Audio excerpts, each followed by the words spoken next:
నమస్తే, welcome to VBC on TV news. నేను గౌతమి. ముందుగా ఈనాటి ముఖ్యాంశాలు. ఈడీపై కాంగ్రెస్ బెదిరింపులకు పాల్పడుతోంది. రాజ్యాంగ ప్రక్రియకు విఘాతం కలిగిస్తోందన్న బీజేపీ. పాఠశాలలకు సడక్ సురక్ష అభియాన్, భద్రతా సంస్కృతిని ప్రోత్సహించడమే లక్ష్యమన్న కేంద్రం.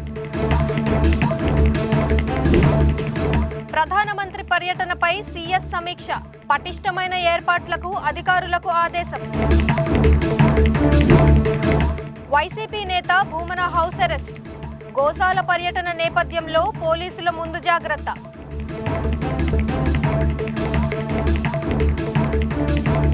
ఎన్ఫోర్స్మెంట్ డైరెక్టరేట్ ఈడీని బెదిరించడానికి కాంగ్రెస్ పార్టీ ప్రయత్నిస్తోందని బీజేపీ ఆరోపించింది. నేషనల్ హెరాల్డ్ కేసులో ఆ పార్టీ నేతలు రాహుల్ గాంధీ, సోనియా గాంధీలపై ఈడీ ఛార్జిషీట్ దాఖలు చేసిన నేపథ్యంలో కాంగ్రెస్ ఈ విధంగా చేస్తోందని న్యూఢిల్లీలో జరిగిన విలేకరుల సమావేశంలో బీజేపీ సీనియర్ నాయకుడు రవిశంకర్ ప్రసాద్ పేర్కొన్నారు. నేషనల్ హెరాల్డ్ కేసులో ఈడీ చర్య ఒక చట్టపరమైన ప్రక్రియ అని, నిరసనల ద్వారా కాంగ్రెస్ దీనికి అవరోధాలు సృష్టించడానికి ప్రయత్నిస్తోందని రవిశంకర్ ప్రసాద్ ఆరోపించారు. కాంగ్రెస్ పార్టీ అవినీతిమయమైనదన్నారు. కాంగ్రెస్ నేతలు భారీ రుణాలను మాఫీ చేయించుకునేందుకు అధికారులకు లంచాలు ఇచ్చారని, యంగ్ ఇండియా సంస్థ ముసుగులో కాంగ్రెస్ పార్టీ కూడా అక్రమంగా భూమిని సంపాదించిందని ఆయన వివరించారు. कांग्रेस पार्टी बहुत परेशान है, देश भर में धरना देने की बात कर रही है। धरना देने का अधिकार उनका है, लेकिन जमीन और फंड लूटने का अधिकार नहीं है उनका। On behalf of the BJP, I wish to clarify at the very outset that though Congress party surely has got the power to and the right to offer dharnas, but it does not extend to misappropriating public property given by the government to National Herald. ये समझना बहुत जरूरी है मित्रों। आज थोड़ा recall value जरूरी है। नेशनल हेराल्ड 1937 में शुरू किया गया था। इसमें 5000 शेयर होल्डर्स थे जिन्हें शेयर खरीदे उसके। तो ये नेहरू खानदान की जागीर कभी नहीं रही है, इस बात को समझना बहुत जरूरी है। और बड़े बड़े लोग जो फ्रीडम फाइटर थे, जो बाद में कांग्रेस के बड़े नेता भी बने, मुख्यमंत्री वगैरह बने, ये सबों ने उसमें सहयोग किया। 2008 में नेशनल हेराल्ड का पब्लिकेशन बंद हो गया क्योंकि वो चलने के बाद कांग्रेस पार्टी ने नेशनल हेराल्ड को 90 करोड़ रुपया दिया था, एसोसिएटेड जर्नल लिमिटेड जो इसको पब्लिश करते थे। ये जानना जरूरी है कि कांग्रेस पार्टी एक पॉलिटिकल पार्टी है। पॉलिटिकल पार्टी को कई एग्जम्पशंस हैं, आपको मालूम है। तो वो किसी प्राइवेट बॉडी को पार्टी का फंड नहीं दे सकते हैं, इस बात को समझे आप। That is purely prohibited. दिया उनकी बात है, घर की कंपनी थी। अब उसके बाद उसने कहा आपका लोन हम दे नहीं सकते। तो दे नहीं सकते तो एक बड़े इंटरेस्टिंग तरीके से एक कॉरपोरेट षड्यंत्र किया गया, कैसे ये पूरी संपत्ति आ जाए परिवार के हाथ। तो जो एक कंपनी बनाई गई यंग इंडिया कर करके, उसमें 38% शेयर सोनिया जी का, 38% राहुल जी का, और बाकी मोतीलाल वोरा और बाकी लोग का था। ऑस्कर फर्नांडिस वगैरह इस टाइप के लोग थे वहां पर। ये इक्विटी शेयर 9 करोड़ के पूरे शेयर इस దేశవ్యాప్తంగా ఉన్న పాఠశాలలకు సడక్ సురక్ష అభియాన్ను వర్తింపజేయాలని కేంద్ర ప్రభుత్వం యోచిస్తోంది. దీనికోసం కేంద్ర విద్యా మంత్రిత్వ శాఖ, రోడ్డు రవాణా రహదారుల మంత్రిత్వ శాఖలు కలిసి పనిచేయనున్నాయి. రహదారి భద్రతా అంశంపై కేంద్ర విద్యా మంత్రి ధర్మేంద్ర ప్రధాన్, కేంద్ర రోడ్డు రవాణా రహదారుల మంత్రి నితిన్ గడ్కరీతో కలిసి న్యూఢిల్లీలో ఒక సమావేశం నిర్వహించారు. ఈ సందర్భంగా కేంద్ర విద్యా మంత్రి ధర్మేంద్ర ప్రధాన్ రోడ్డు ప్రమాదాలు, సురక్షితం కాని డ్రైవింగ్ ప్రపంచవ్యాప్తంగా లక్షలాది మంది ప్రాణాలను ప్రమాదంలో పడేస్తున్నాయని సోషల్ మీడియా పోస్టులో వ్యాఖ్యానించారు. పాఠశాల విద్యా వ్యవస్థ ద్వారా భద్రతా సంస్కృతిని ప్రోత్సహించడం, బాధ్యతాయుతమైన డ్రైవింగ్ పై అవగాహన పెంచడం ఆవశ్యకమన్నారు. ఈ కార్యక్రమాల్లో పౌరుల భాగస్వామ్యాన్ని పెంచాలని ఆయన అభిప్రాయపడ్డారు. రోడ్డు భద్రతా చర్యలపై తమ మంత్రిత్వ శాఖ అవగాహన పెంచే కార్యక్రమాలను చేపడుతుందని తెలియజేశారు. ప్రధానమంత్రి నరేంద్ర మోదీ మే 2వ తేదీన అమరావతి పర్యటన నేపథ్యంలో ప్రభుత్వ ప్రధాన కార్యదర్శి కె విజయానంద్ అధికారులతో సమీక్ష నిర్వహించారు. ప్రధాని చేతుల మీదుగా అమరావతి రాజధాని పనులు తిరిగి ప్రారంభం కానున్నాయి. ప్రధాని పర్యటనకు కట్టుదిట్టమైన ఏర్పాట్లు చేయాలని సీఎస్ అధికారులను ఆదేశించారు. ప్రధాని పర్యటన ఏర్పాట్ల పర్యవేక్షణకు రాష్ట్ర మంత్రులు పయ్యావుల కేశవ్, కొల్లు రవీంద్ర, సత్యకుమార్ యాదవ్, నాదెండ్ల మనోహర్, పి నారాయణలతో కూడిన మంత్రివర్గ ఉపసంఘాన్ని ప్రభుత్వం ఇప్పటికే నియమించిందని సీఎస్ తెలిపారు. ఈ కమిటీ సచివాలయంలో సంబంధిత అధికారులతో సమావేశమై ఏర్పాట్లపై చర్చించనుందన్నారు. ప్రధాని పర్యటన మే 2వ తేదీకి నిర్ధారణ అయిందని, అయితే ఆ కార్యక్రమం ఉదయం నిర్వహించాలా లేక సాయంత్రం నిర్వహించాలా అనేది ఇంకా ఖరారు కావాల్సి ఉందన్నారు. ప్రధాని పర్యటనకు సంబంధించి విస్తృతమైన భద్రతా ఏర్పాట్లు చేయాల్సి ఉందని, అందుకు సంబంధించి ఆయా శాఖల అధికారులకు ప్రత్యేక ఆదేశాలు జారీ చేయడం జరుగుతుందని తెలిపారు. విశాఖలో జరిగిన ప్రధాని పర్యటనలో విధులు నిర్వహించిన అధికారులకే ఈసారి కూడా విధులు కేటాయించడం జరుగుతుందని, ఆ అధికారుల జాబితాను సిద్ధం చేయాలని సీఎస్ అధికారులను ఆదేశించారు. టీటీడీ మాజీ చైర్మన్ భూమన కరుణాకర్ రెడ్డితో పాటు వైఎస్ఆర్ కాంగ్రెస్ పార్టీ నాయకులను, కార్యకర్తలను తిరుచానూరు పోలీసులు హౌస్ అరెస్ట్ చేశారు. టీడీపీ రాష్ట్ర అధ్యక్షుడు పల్లా శ్రీనివాసరావు సవాలును స్వీకరించిన భూమన ఈ రోజు ఉదయం 10 గంటలకు ఎస్వీ గోశాలకు వస్తున్నట్టు ప్రకటించారు. దీంతో పోలీసులు భూమన నివాసం వద్దకు చేరుకున్నారు. కాగా తిరుపతి నగర వైసీపీ అధ్యక్షుడు Mallam Ravichander Reddy, town bank chairman Ketham Jayachander Reddy, మహిళా విభాగం రాష్ట్ర ఉపాధ్యక్షురాలు గీతా యాదవ్, పార్టీ నాయకులు అరుణ్ యాదవ్, వంశీలను హౌస్ అరెస్ట్ చేశారు. రెవెన్యూ సమస్యల శాశ్వత పరిష్కారానికి ప్రభుత్వం ప్రత్యేక కార్యాచరణ రూపొందించిందని, భవిష్యత్తులో భూ వివాదాలు తలెత్తకుండా చర్యలు చేపడుతున్నామని రాష్ట్ర రెవెన్యూ, స్టాంపులు, రిజిస్ట్రేషన్ శాఖ మంత్రి అనగాని సత్యప్రసాద్ తెలిపారు. విశాఖ కలెక్టరేట్లో జిల్లా అధికారులతో ఆయన సమీక్ష సమావేశం నిర్వహించారు.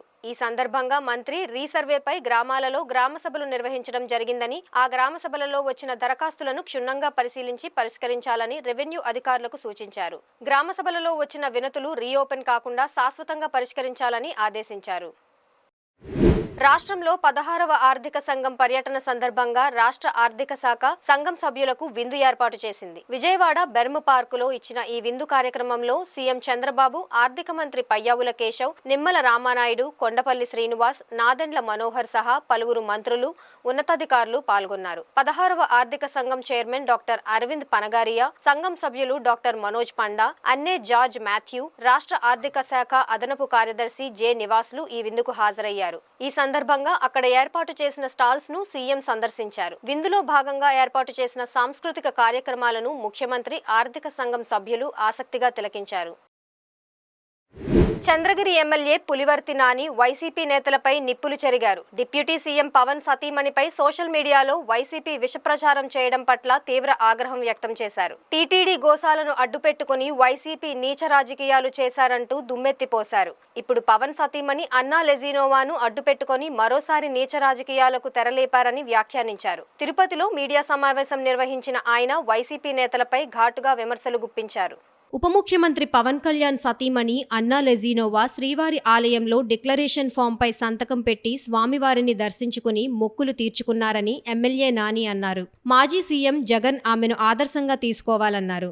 గత 5 ఏళ్ల వైసీపీ ప్రభుత్వంలో నెయ్యిని కల్తీ చేసి పవిత్ర ప్రసాదమైన లడ్డూను కూడా అపవిత్రం చేశారన్నారు. టీటీడీలోనూ తుడాలోనూ ఒకే సామాజిక వర్గం పాలన కొనసాగించి అందినంత దోచుకున్నారని అన్నారు.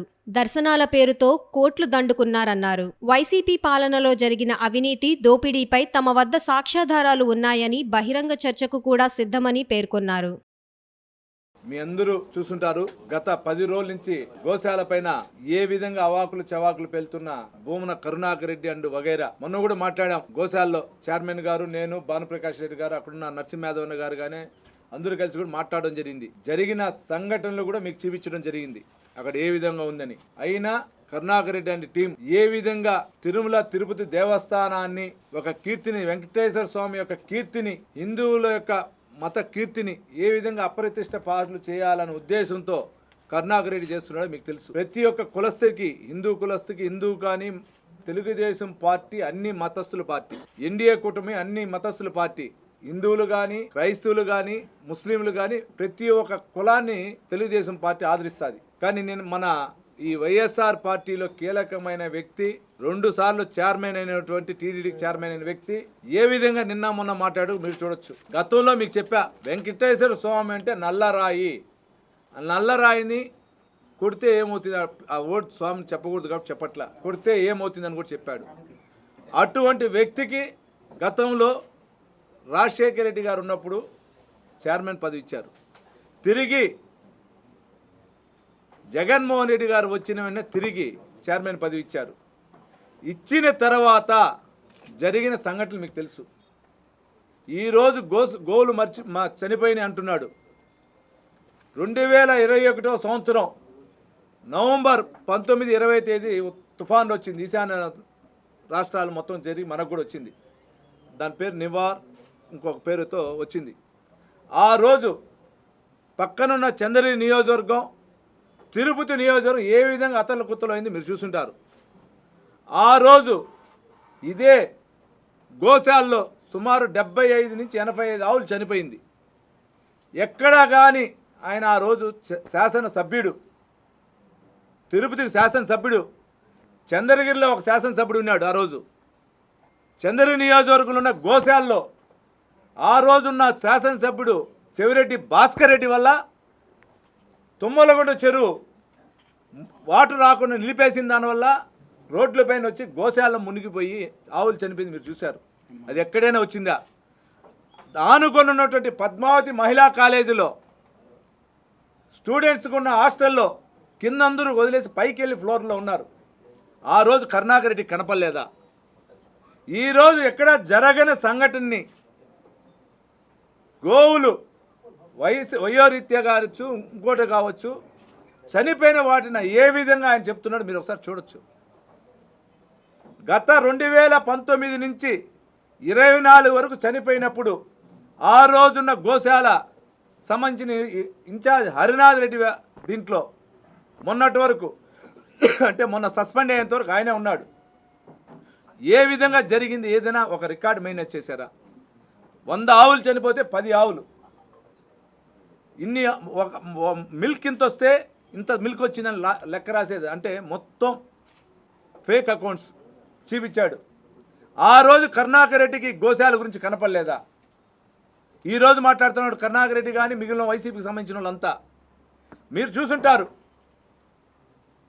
విజిలెన్స్ రిపోర్ట్ 2021 జూలై నివేదిక ప్రకారం టీటీడీకి కోట్ల నష్టం వస్తూ ఉంది అన్నారు.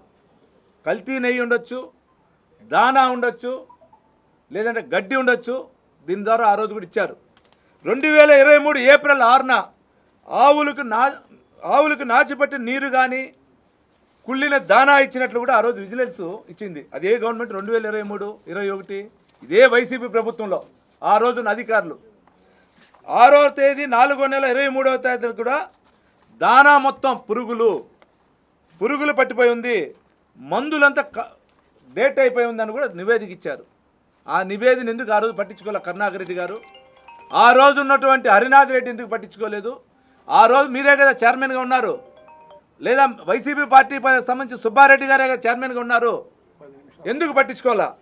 అనకాపల్లి జిల్లా అచ్యుతాపురం మండలం గోర్లు ధర్మవరం గ్రామానికి చెందిన లంకా శంకర్రావు అచ్యుతాపురం పోలీస్ స్టేషన్ ఎదురుగా ఉన్న సెల్ టవర్ ఎక్కి ఆత్మహత్య చేసుకుంటానంటూ హల్చల్ చేశాడు. తన పేరు మీద ఉన్న భూమిని వేరొకరి పేరు మీదకు మార్చడంతో పాటు పాస్బుక్ కూడా వేరే వ్యక్తి పేరు మీద చేయించడంతో శంకర్రావు మనస్తాపానికి గురయ్యాడు. ఈ నేపథ్యంలో తనకు ఆత్మహత్యే శరణ్యమని చెప్పి సెల్ టవర్ ఎక్కి ఆత్మహత్య చేసుకుంటానని అన్నారు. అచ్యుతాపురం ఎంఆర్ఓ, అనకాపల్లి ఆర్డీఓ, అనకాపల్లి జిల్లా collector, Elamanchili MLA Sundarapu Vijay Kumar, Anakapalli MP CM Ramesh అందరినీ ఇక్కడికే రప్పించి తనకు న్యాయం చేయాలని కోరాడు. అచ్యుతాపురం పోలీసులు, రెవెన్యూ యంత్రాంగం ఆ వ్యక్తికి నచ్చచెప్పి దించేందుకు ప్రయత్నం చేశారు. కాగా చివరికి పోలీసులు, రెవెన్యూ అధికారులు శంకర్రావును సెల్ టవర్ నుంచి కిందకు దించి అతని సమస్యను పరిష్కరిస్తామని హామీ ఇచ్చారు.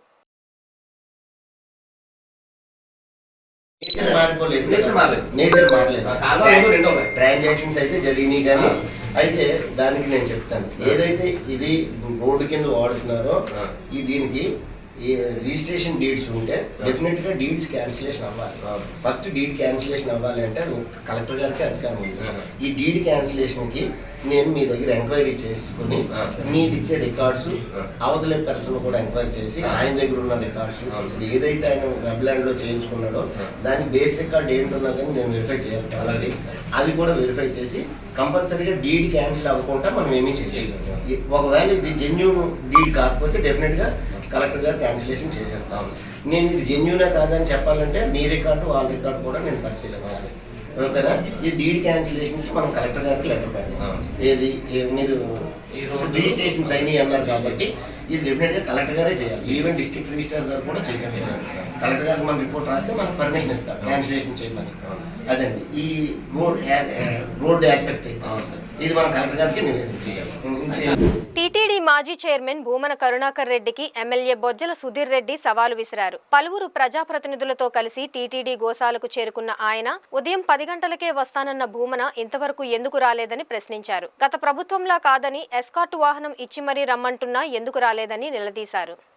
9:50 అవుతా ఉంది. గోశాల ముందర ఉన్నాం. అందరం వెయిట్ చేద్దాం. రండి అందరూ ఎమ్మెల్యేలు ఇక్కడే ఉన్నాం. All MLAs are here. We're all waiting for you. నువ్వు ఇంట్లో కూర్చొని ఇంకా లుంగి ఇప్పుకోకుండా ఆడే కూర్చుంటే అట్టా రావాలా? ఇక్కడ ఏదో గోశాలలో ఏదో అన్యాయం జరిగింది అంటివి చూపాలా? అదో అందరూ ఇక్కడ ఉన్న జిల్లాలో ఉన్న రామచంద్ర మురళన్న అందరూ టోటల్ అందరూ ఇక్కడే ఉన్నాం. సో ఇంకా నీకు రావడానికి ఏం ప్రాబ్లము? అది కూడా పోలీస్ ఎస్కార్ట్తో పాటు మీలాంటి పనులు ఏదో హౌస్ అరెస్టులు చేసే రకం కాదు. మీకోసం పొద్దున్నే వచ్చి వెల్కమ్ కూడా చెప్పినారు పోలీసు వాళ్ళు. రండి, అవసరమైతే ముందు పైలటింగ్ పెడతా, అది కూడా ఎస్పీ గారు చెప్తా, తీసుకురండి. ఆడికి వచ్చి చూసుకో, ఏమేమి ఉందో ప్రతి ఆవుని లెక్కేసుకో. మేము అందరం ఉన్నాము. లెక్క చెప్పు, చూసుకో. మీ 5 ఏళ్ల కాలంలో ఏమేమి 5 ఏళ్ళు ఉన్నావు కదా, 5 ఏళ్ళు ఉన్నావు. ఎంక్వైరీ చేస్తాము. ఎన్నెన్ని ఆవులు ఉన్నాయో, ఎన్నెన్ని దూడలు ఉన్నాయో నీకు నోట్ లెక్క ఉంటది. లెక్కేసుకో రా. నువ్వు ఇంట్లో కూర్చొని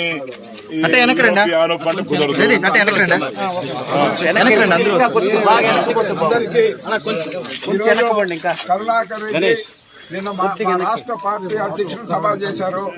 ఆయన వరకు నీకు ఏడున్నాం మేము స్థానికంగా. మీ మారిగా ఎన్నికలు వస్తే హౌస్ అరెస్టులు, లేదా వాళ్ళ ముఖ్యమంత్రి ఆ రోజు జగన్మోహన్ రెడ్డి వస్తే హౌస్ అరెస్టులు. మేము ఆ విధంగా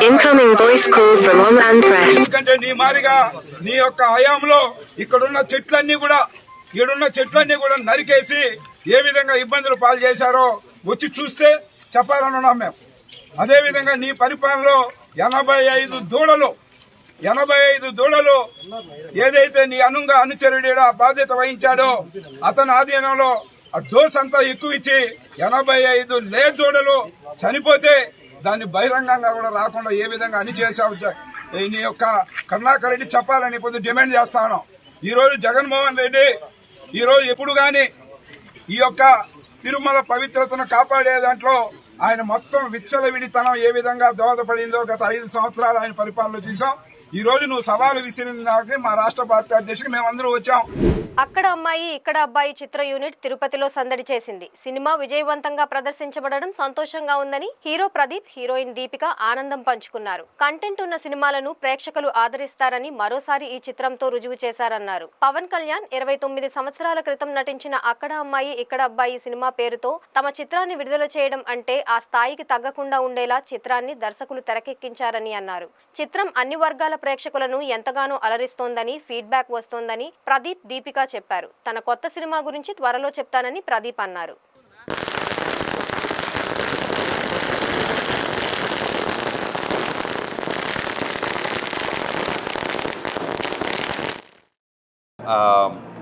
చాలా హ్యాపీ.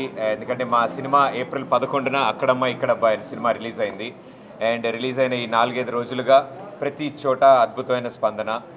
మా అందరికీ ఆనందకరమైన విషయం ఏంటంటే చాలా రోజుల తర్వాత ఫ్యామిలీ ఆడియన్స్ థియేటర్కి వచ్చి మనసారా నవ్వుకుంటున్నారు, హ్యాపీగా ఎంజాయ్ చేస్తున్నారు ఈ సినిమాని. థియేటర్ నుంచి బయటకు వచ్చిన ప్రతి ఒక్కరు చెప్తుంటే మా అందరికీ చాలా ఆనందంగా ఉంది. సో ఈ ఆనందాన్ని మేము ప్రత్యక్షంగా చూడాలి అండ్ వాళ్ళందరూ ఎలా ఆనందిస్తున్నారు, ఈ సినిమాని ఎలా ఎంజాయ్ చేస్తున్నారో చూద్దామని ప్రతి ఊరు రావడం జరుగుతోంది. అండ్ ఈరోజు మన అద్భుతమైన తిరుపతికి రావడం జరిగింది.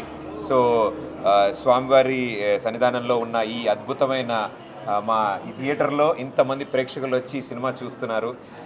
మేము ఎక్కడి నుంచో ఉండి వాళ్ళకి థ్యాంక్స్ చెప్పడం కాదు, వాళ్ళ ఊరు వచ్చి వాళ్ళ థియేటర్లో మా సినిమా చూస్తున్న వాళ్ళందరికీ థ్యాంక్స్ చెప్పాలనిపించింది మాకు.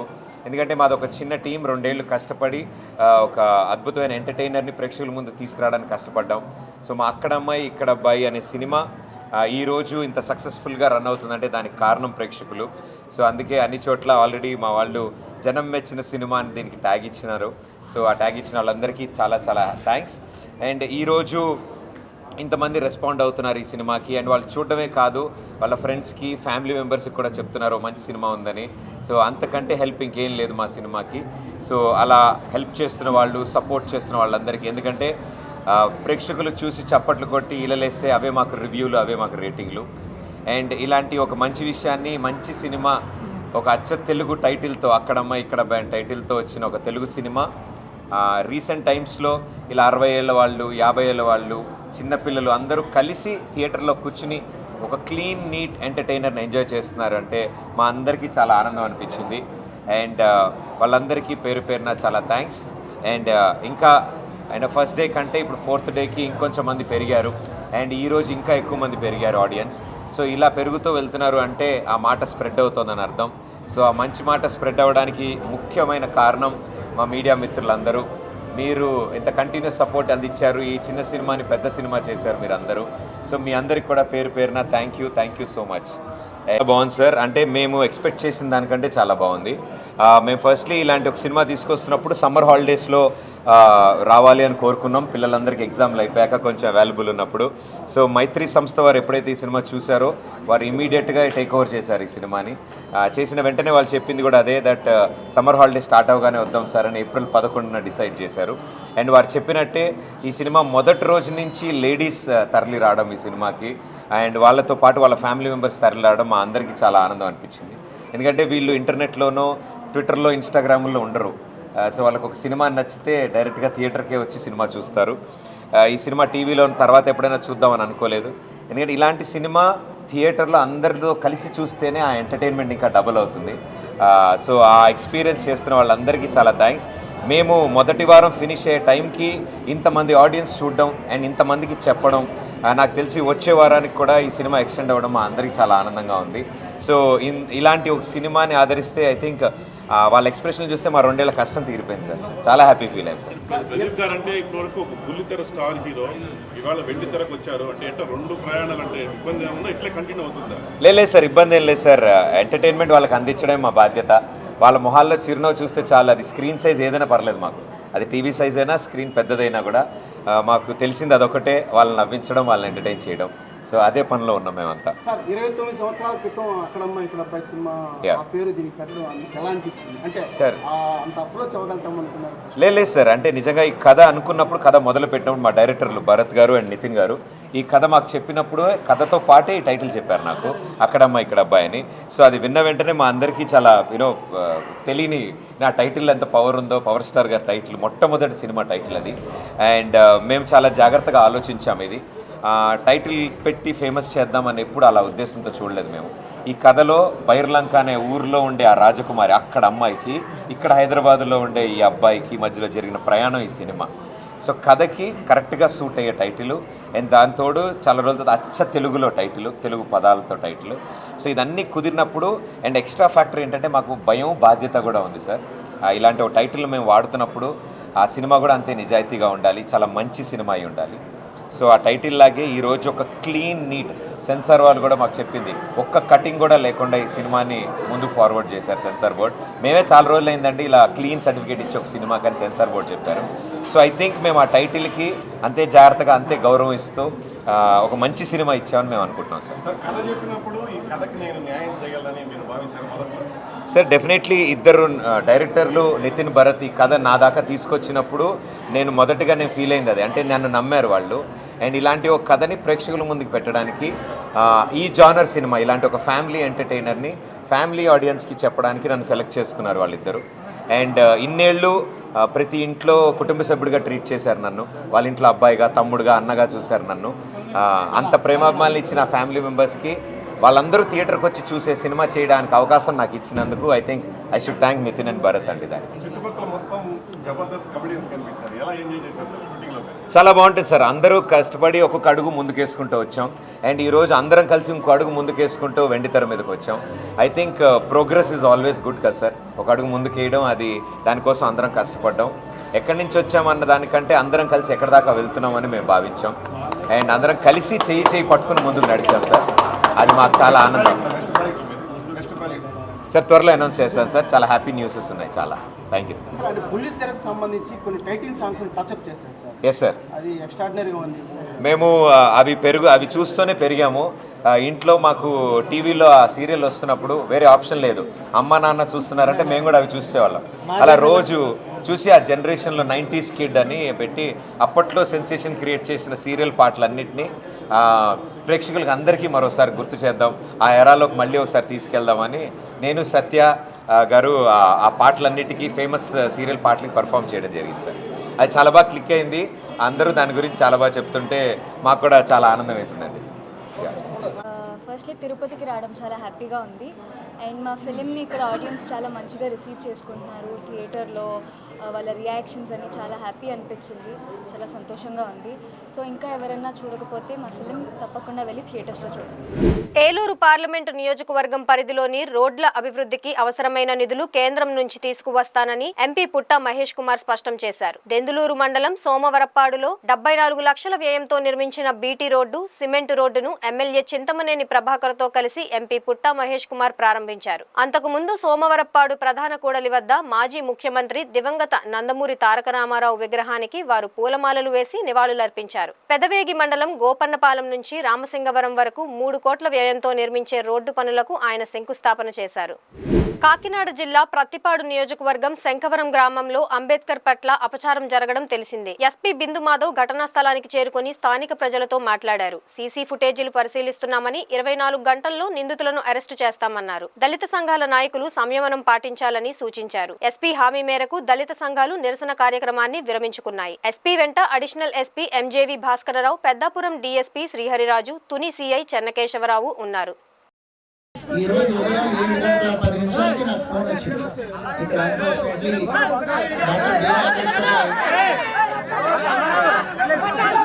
చేశారు, ఇట్లా ఒక చెప్పుతో కూడిన ఒక దండ వేయడం జరిగిందని వెంటనే పోలీసులను పంపించాము. మీరందరూ వచ్చే లోపుగానే ఇక్కడ సిఐఎస్ఐ వచ్చారు, మీరు చూసుంటారు. అప్పటి నుంచి ఆగకుండా అన్ని సీసీ ఫుటేజ్లు మేము పెట్టించిన కెమెరాలు ఉన్నాయి. ఈ విగ్రహం భద్రత కోసం మేము కూడా కెమెరాలు పెట్టించాము, మీరు చూసుంటారు. ఎదురుకుండా మా సిఐ గారు పెట్టించిన కెమెరాల నుంచి కొన్ని సస్పిషియస్ ఫుటేజెస్ వచ్చాయి. అట్లనే వేరే వేరే కెమెరాలు కూడా చూసి ఫుటేజ్లు తీసుకోవడం జరిగింది. దీంతో పాటుగా సస్పిషియస్ మూమెంట్ ఏ టైంలో ఉందో, అనుమానితుడు తిరుగుతున్నట్టుగా కనిపించిన సమయం ఏదైతే ఉందో ఆ టైం తాలూకు టవర్ డంప్ అంటారు. అంటే ఆ టైంలో ఇక్కడ ఏ ఫోన్లు అయితే ఉన్నాయో వాటి నంబర్లు అన్నీ రావడానికి టెక్నికల్ ఎవిడెన్స్ కూడా పెట్టడం జరిగింది. మాకు ఒక 4-5 మంచి లీడ్స్ ఉన్నాయి. ఎవరు చేశారు అనేది మాకు కొంత డైరెక్షన్ తెలిసింది. మేము వెరిఫై చేస్తున్నాము. మీలో నుంచి కూడా ఒక 20 మందిని ఒక కమిటీ లాగా ఫామ్ అయ్యి తీసుకోవడం జరిగింది. పొద్దున్నుంచి అడిషనల్ ఎస్పీ గారు ఇక్కడ ఉండి మాట్లాడారు.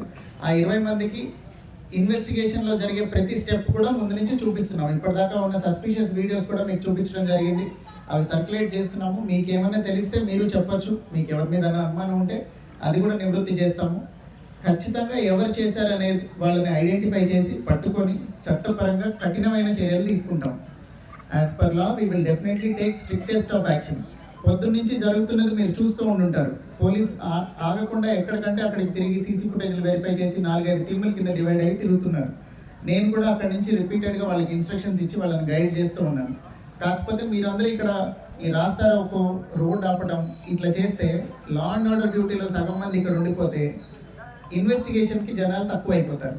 మేమేం అడుగుతున్నామంటే పోలీస్ వారి తరఫు నుంచి మీరు మాకు ఒక్కరోజు సమయం ఇస్తే మేము మా దగ్గర ఉన్న రిసోర్సెస్ అన్నీ వాడి ఈ టెక్నికల్ ఎవిడెన్స్, సీసీ ఫుటేజ్లు ఇదంతా వెరిఫై చేసి ఏ కేసు అయినా కూడా ఇన్వెస్టిగేట్ చేయడానికి కొద్దిగా సమయం పడుతుంది. ఆల్రెడీ కొంత ప్రోగ్రెస్ ఉంది. మీకు అందరికీ మేము వీడియోలు చూపించాము. మీ తాలూకు వాళ్ళే వచ్చి చూసారు ఇందాక వీడియోలు. ఇంకా కూడా డీప్గా వెళ్తాం. ఖచ్చితంగా ఐడెంటిఫై చేస్తాం. మాకు ఒక 24 గంటల టైం ఇవ్వండి అని అడుగుతున్నాను. నేనేమో ఓపెన్ ఎండెడ్ టైం కూడా అడగట్లా. దీంతో పాటుగా మా దగ్గర నుంచి మీకు హామీ ఏంటంటే మా అడిషనల్ ఎస్పీ గారు, డిఎస్పీ గారు ఇక్కడే క్యాంప్ చేస్తారు. శంకవరం వదిలి వెళ్ళరు వాళ్ళు, కేసు డిటెక్ట్ అవ్వకుండా. మా టీమ్స్ అందరూ ఇక్కడే ఉండి ఖచ్చితంగా దీన్ని చాలా సీరియస్గా తీసుకొని ఇన్వెస్టిగేట్ చేస్తారు. మీ అందరూ కూడా సహకరిస్తే ఇంకా త్వరగా ఈ కేసును మేము డిటెక్ట్ చేసి సాల్వ్ చేయగలుగుతాం. తెలంగాణలోని వరంగల్ వేదికగా ఈ నెల 27వ తేదీన బీఆర్ఎస్ పార్టీ రజతోత్సవ సభను నిర్వహించనున్నారు. ఈ నేపథ్యంలో భద్రాద్రి కొత్తగూడెం జిల్లాలోని అశ్వారావుపేట నియోజకవర్గ పరిధిలో రహదారుల గోడలపై ప్రచారం నిమిత్తం బీఆర్ఎస్ పార్టీ శ్రేణులు వాల్ రైటింగ్ చేశారు. ఇందులో భాగంగా అశ్వారావుపేట పట్టణంలో మెయిన్ రోడ్డులో జై కేసీఆర్ అంటూ మాజీ ఎమ్మెల్యే మెచ్చా నాగేశ్వరరావు స్వయంగా తానే వాల్ రైటింగ్ చేయడం విశేషం. అలాగే ఆయన భారీ బహిరంగ సభ కరపత్రాలు ఆవిష్కరించారు. సూపర్ మామూలు కాదు. మిమ్మల్ని 10 సార్లు ఎమ్మెల్యేగా చూడాలి మేము.